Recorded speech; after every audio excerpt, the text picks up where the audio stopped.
welcome to the reading for May 24th, 2020.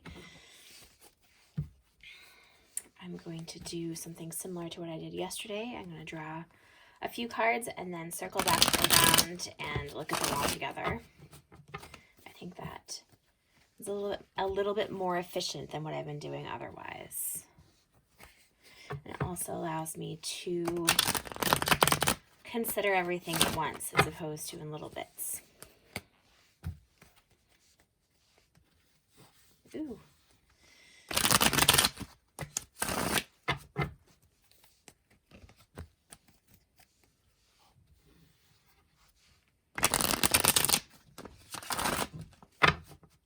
Okay.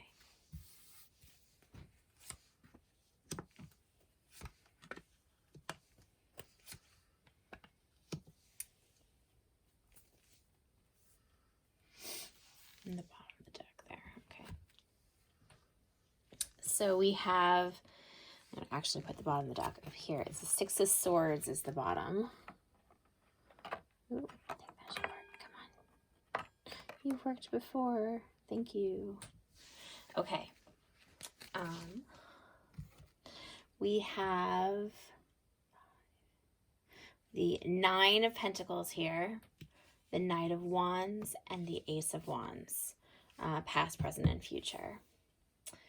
I'm also going to draw one of these archetypes, a Weld Unknown archetype cards that I've been working with. Slowly learning about these.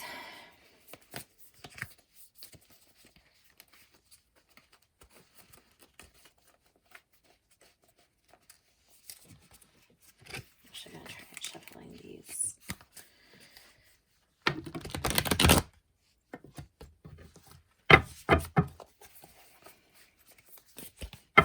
Okay. And I have the Castle.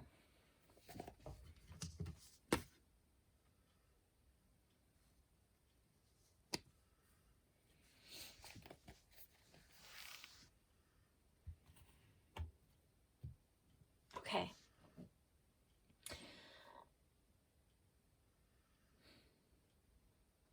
So in the present, we have the Knight of Wands, which can either be your energy or the energy of somebody in your life. I'm gathering here, this may be strongly your energy. But yeah, this is a person who offers something passionately.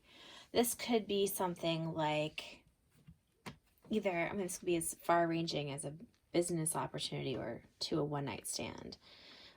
Sometimes the wands represent just straight up passion without love. Those sort of feelings and actions. The Knight of Wands can also be someone who is passionate about life, someone who is excited about a new prospect. So it all is a relative amount of context, but it's somebody who comes into your life and has a proposition for the future, or somebody who really isn't interested in being with you in a loving manner. Not necessarily, I don't know. That also depends on the individual, but usually this is a creative person. That's a good way of putting it.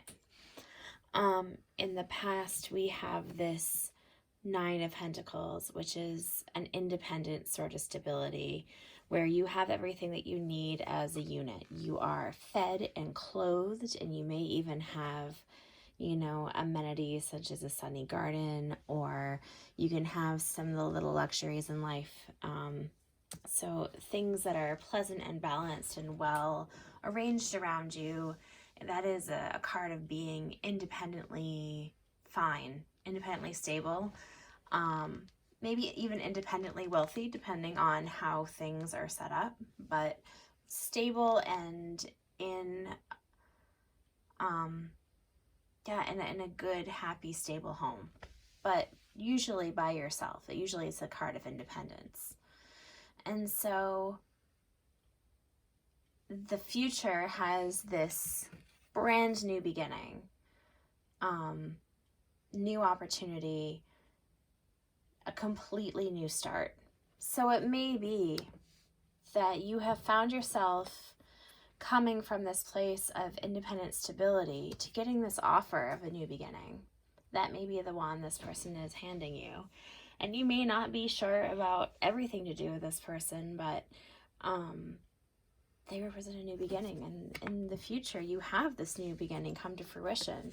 So it could be, there's not a lot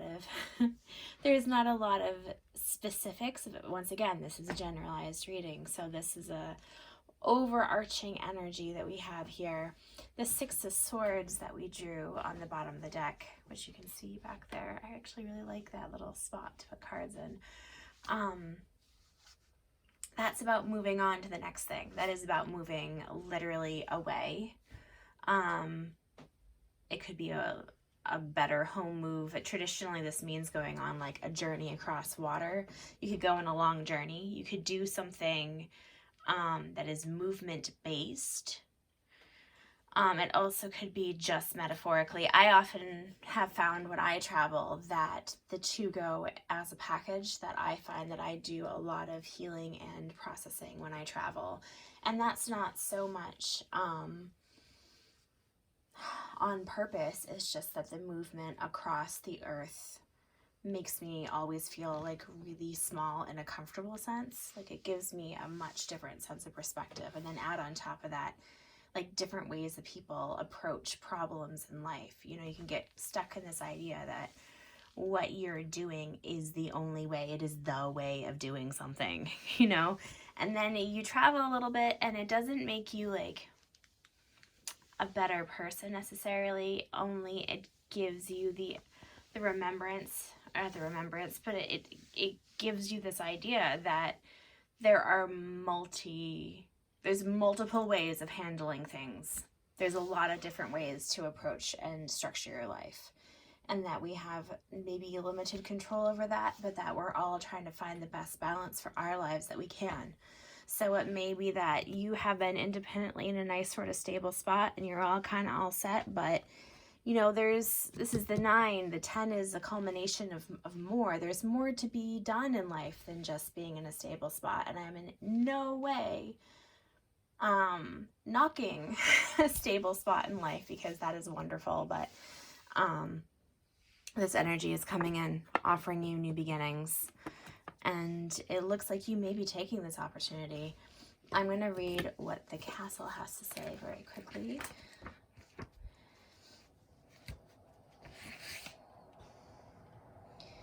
Okay. It's no wonder fairy tales tell of sleeping princesses within castle walls. Like most archetypes, the castle is loaded with duality. It represents abundant riches, seductive fantasy, ornate wonders, and lavish adornments, yet the walls are thick, cold, and shadowy. This card points to a tendency to hold on to possessions, quite possibly a literal home or position that projects the image of achievement, while the soul longs to run barefoot in the forest, leaving it all behind. At times we must settle down, yet the castle lulls us with its spells of materialism, and we fall asleep, not must fall asleep.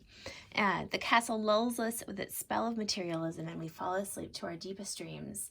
The castle can be a motivating force, an enchanting goal to travel toward, but it is best not to linger within its walls of decadent deception for too long. So,